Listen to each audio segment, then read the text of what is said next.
शेर अफजल मरवत ने बड़ा धमाका कर दिया है, बड़ा खड़ा कर दिया है। अब आप सोचिए ज़रा, इस्लामाबाद के जो आईजी हैं उनके खिलाफ कोई जुर्रत कर सकता है कि कोई कार्रवाई करे? वो आईजी साहब जो जब चाहें जिसके घर चाहें छापा पड़वा सकते हैं, जिसको जब चाहें उठवा लें, जब चाहें दफ़ा 144 नाफिज करें, MPO का सहारा भी ले सकते हैं और गिरफ्तारियां भी कर सकते हैं। बहुत कुछ हमने देखा है पिछले 2 साल में, पाकिस्तान की तारीख में ऐसा कभी नहीं हुआ। लेकिन शेर अफजल मरवत तो फिर ज़रा और तरह के आदमी हैं। इस्लामाबाद हाई कोर्ट के जज साहब की तरफ से इस बारे में रिमार्क्स भी सामने आ गए हैं। दूसरी तरफ जनाब जज मोहम्मद बशीर साहब एहतसाब अदालत के जज रहे, शायद एक रिकॉर्ड उन्होंने बनाया। 12 साल तक वो जज रहे, वरना शायद 3 साल तक होता है अमूमन, लेकिन वो 12 साल तक एहतसाब अदालत के जज रहे और कई वज़ीर आज़म के केसेस सुनते रहे। अब आखिर में आकर उन्होंने इमरान खान साहब को भी तोशा खाना में सज़ा सुनाई, मगर ऐसे लग रहा था कि वो सज़ा सुनाने से पहले ही छुट्टियों पर जाना चाहते थे। पूरे विश्व में हमको देखने को मिला, हर तरफ जश्न मना, हर तरफ बड़े ही खुशी से लोग झूम उठे, नाच उठे और बड़े ही प्रफुल्लित हृदय के साथ में भगवान श्री राम का जो है वो तरीके से स्वागत किया गया, बरसों के इंतजार, सदियों के इंतजार के बाद।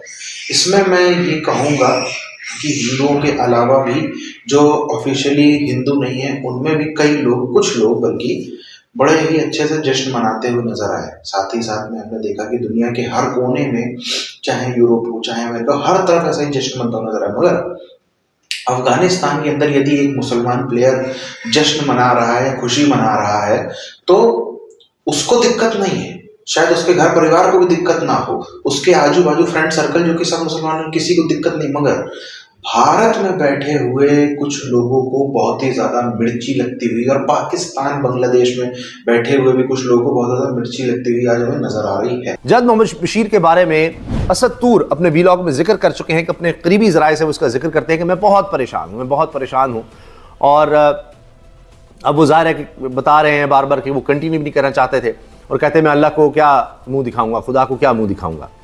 अब ये बातें आप देखिए कि हो रही हैं ना सिर्फ जजेस के लेवल पर बल्कि सीनियर ब्यूरोक्रेट्स के लेवल पर। और अभी देखें आपके कमिश्नर रावलपिंडी के जो इंकशाफात हैं वो सबके सामने हैं। अब जज मोहम्मद बशीर ने जिस तरह से सज़ा दी, जो कुछ हुआ, फिर इद्दत केस में जो कुछ हुआ, सबके सामने है। साइफर केस में जो हुआ, सुप्रीम कोर्ट में जिस तरह से साइफर केस गया था और वहाँ पर पता लगा जनाब ये तो केस बनता ही नहीं है, वहाँ से ज़मानत हो गई थी और कहा गया कि साइफर जब बाहर आए नहीं तो साइफर तो ना हुआ, वो तो डिकोडेड फॉर्म में था। तो सब चीज़ें सुप्रीम कोर्ट में भी डिस्कस हुई थी। उसके बाद वो केस नज़र आ रहा था बनता ही नहीं, लेकिन उसमें भी सज़ा हुई। तो शाखाना में जज मोहम्मद बशीर ने दी और ये सबको नज़र आ रहा था कि इतने दबाव में है, इतने प्रेशर में है, छुट्टी पर जाना चाहते हैं, मंजूर नहीं हो रही। अब आकर जनाब उनकी छुट्टी मंजूर हुई है, उनकी जगह पर एक और जज साहब आ गए हैं। वो देख रहे हैं कि अब रेत उनके हाथ में आ नहीं रही और जिस तरह पानी को पकड़ने की कोशिश की जाए तो वो हथेली में से निकल जाता है, इसी तरह इनके साथ हो रहा है। और उसी फ्रस्ट्रेशन में मरीम औरंगज़ेब साहिबा ने प्रेस कॉन्फ्रेंस में जो कहा था और उस पर उन्होंने वीडियो भी बनाई थी कि जी सर कलम कर दें इस फितने का। वही बात जो इमरान खान के बारे में वो पहले कहते रहे, चाहे मियाँ जावेद लतीफ़ हों, मरीम औरंगज़ेब साहिबा हों, PTV पर नशर हुआ करती थी इनकी प्रेस कॉन्फ्रेंसेस और वहाँ पर तौहीन मज़हब से लेकर पता नहीं क्या क्या इल्ज़ामात और क्या क्या वीडियोज़ चलती थी, बाकायदा रिपोर्ट्स बनी होती थी।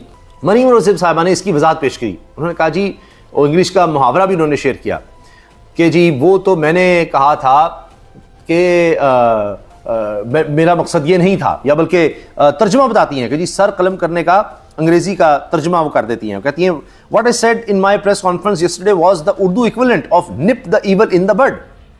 अच्छा, कहती हैं वो मैंने जो कहा था ना प्रेस कॉन्फ्रेंस में, वो तो असल में उसका अंग्रेजी बनता है nip the evil in the bud, यानी सर कलम करने का अंग्रेजी बनता है nip the evil in the bud, meant metaphorically कि मुहावरतन कहा था। Everyone has a right to their interpretation. लिहाजा ये मरीम औरंगज़ेब साहिबा को इस वक्त एक और बहुत बड़ी शर्मिंदगी का सामना है।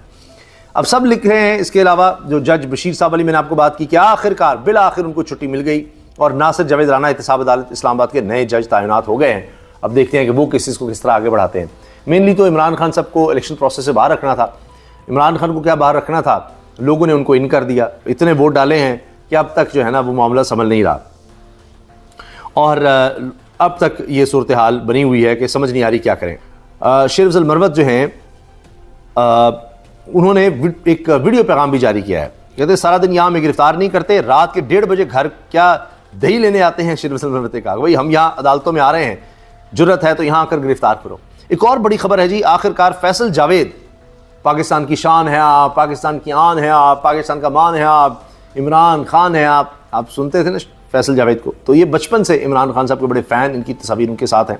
सेनेटर फैसल जावेद जनाब वो मंजिल आम पर आ गए हैं और पेशावर हाई कोर्ट में जाकर उन्होंने ज़मानत हासिल की है। मरवत ने कहा है, और ये आता अदालत में ही खड़े हैं, और वो कहते हैं वहाँ पर कि मैंने इनके ख़िलाफ़ कार्रवाई के लिए दरख्वास्त दे दी है आईजी इस्लामाबाद के ख़िलाफ़, और 1-2 दिन में कार्रवाई का आगाज़ हो जाएगा। जब इनको हथकड़ियाँ लगेंगी इनको तब समझ आएगी। और ये क्या समझते हैं, बग़ैर वारंट के जिसके मर्ज़ी घर में घुस जाएँ, डाकुओं चोरों की तरह नकाब इन्होंने पहने हुए, और ये भी उन्होंने कहा है कि जी मेरे मुलाजिम को अगवा भी किया हुआ है। और आइंदा उन्होंने कहा कि जी एक दफ़ा तो चलें कि जी ये पुलिस है और इसलिए हमने ताबुन किया है, लेकिन आइंदा बग़ैर वारंट के चोर डाकुओं की तरह घुसने की कोशिश की तो हमारे पास अपने दिफा का हक है। जीडीपी के हवाले से या फिर इकोनॉमी के हवाले से हमारा कौन सा नंबर है? इंडिया हमारे साथ का मुल्क, उनकी पॉपुलेशन बड़ी है, मुल्क बड़ा है, उन सारी चीज़ों को अगर हम साइड पे रख कर भी बात करें तो हमारी इकोनॉमी कहीं पर भी उनके आस पास भी नहीं है, मतलब कहीं दूर पास भी नहीं है, बल्कि मैं ये कहूँ तो गलत नहीं होगा। फिर अंदाजा हुआ कि यार टाटा क्या, लेकिन अब तो खैर बड़ी एक क्लियर पिक्चर उनकी हमारे सामने है। टाटा ग्रुप की जो मार्केट वैल्यू है right now, that is round about $365 billion से लेके $395 बिलियन तक है। बट अगर इसका कंपैरिजन हम पाकिस्तान से करें तो पाकिस्तान की ओवरऑल जो इकोनॉमी है that is round about $340 billion. इस वक्त जी पाकिस्तान की economy versus not India versus Tata group, सिर्फ टाटा ग्रुप, मुकेश अंबानी है, अडानी है, और पता नहीं हमें तो ये 2-4 चने पता है पाकिस्तान में बैठकर। मैं तो कहता हूं कि काफी और भी होंगे जो, ठीक है टाटा जितने नहीं, लेकिन अगर लेट सपोज टाटा के 3 हिस्से कर लें तो उसका 1 हिस्से के बराबर इस तरह की भी बेशुमार कंपनीज वहां पे ऑपरेट करती हैं जो इंडियन ओरिजिन की अपनी कंपनीज हैं, टोटली लोकल लोगों की ओनरशिप है उसकी। कोई मुकाबला इंडिया से नहीं है, ना हमें मुकाबला करना चाहिए। उसकी वजह बहुत सारी वजूहात हैं उसकी, हमें नहीं इस चीज में पड़ना चाहिए। हमें अपने जो सिचुएशन है इसको फोकस करना चाहिए और इसको बेहतर करने की कोशिश करनी चाहिए। ये कैसे होगी? टाटा से हमें लर्न करना चाहिए, अडानी से, अंबानी से, बहुत सारे ग्रुप्स हैं, उनसे कुछ सीखना पड़ेगा, क्योंकि इस रीजन के अंदर अगर वो बिजनेस कर रहे हैं तो मिलते जुलते हालात हैं। हाँ, उनके हालात हमारे मुकाबले में बेहतर रहे हैं, उन्होंने बेहतर हैंडल किया है। अफगानिस्तान हो, चाहे दुबई हो, चाहे यूरोप हो, चाहे अमेरिका हो, चाहे जापान हो, चाहे ऑस्ट्रेलिया हो, सब तरफ हमने धूम मचती हुई देखी, जबरदस्त जश्न मचता हुआ देखा। भव्य राम मंदिर में जब भगवान की मूर्ति का प्राण प्रतिष्ठा हुआ, सब तरफ हमने जश्न और खुशी देखी। आपने भी गौर किया होगा जब जिस दिन 22 जनवरी के दिन किस तरह से हर तरफ पूरा सोशल मीडिया और बाहर निकलो अंदर निकलो, हर तरफ आपको लोग खुशी मनाते हुए, और कहीं वो भगवान राम के स्टेटस लगा रहे हैं, सब कुछ कर रहे हैं। लेकिन इसमें 2 प्रकार के लोग आपको नहीं दिखेंगे और मुझे भी अपनी जिंदगी में नहीं दिखे। कौन है वो? पहले है वही मजहब विशेष और दूसरा है ऑन पेपर हिंदू। ये ऑन पेपर हिंदू का होता है, ये बड़ी ही गजब की प्रजाति है, बहुत ही अद्भुत किस्म के लोग हैं, सर्व जाति में होते हैं। मैं बार बताऊंगा, सर्व जाति में कोई ऐसी जाति नहीं जहाँ पे ऑन पेपर हिंदू ना हो, मगर ये कागजों पर लिखते हैं हिंदू, अपना नाम भी हिंदू लिखते हैं, लेकिन इनकी ना जरा सी आस्था है। और एक तो होता है कि लोग न्यूट्रल है, लेकिन ये लोग न्यूट्रल नहीं है, जो हिंदुओं की आस्था है उसको ठेस पहुंचाने का भी काम करते हैं। अक्सर ऐसी बात करके नाम वही लिखेंगे, नाम के हिसाब से दिखेंगे हिंदू है, कागज पे हिंदू है, पूरे उसके अपने फायदे ले रहे हैं, सरकारी कागजों पे हिंदू होने के फायदे भी सब कुछ मिल रहे हैं, मगर ना आस्था है और दूसरों की आस्था को ठेस पहुंचाने का काम इनको करना है। ये और मजहब विशेष, ये दोनों हमको उस दिन ऐसे नजर आए, अभी तक भी वैसे ही नजर आ रहा है। और जो ये अफगानिस्तान का प्लेयर या कहीं का कोई जश्न मना रहा है ना, उससे भी तकलीफ किसी को है तो इन 2 वर्गों को ही सबसे ज्यादा है।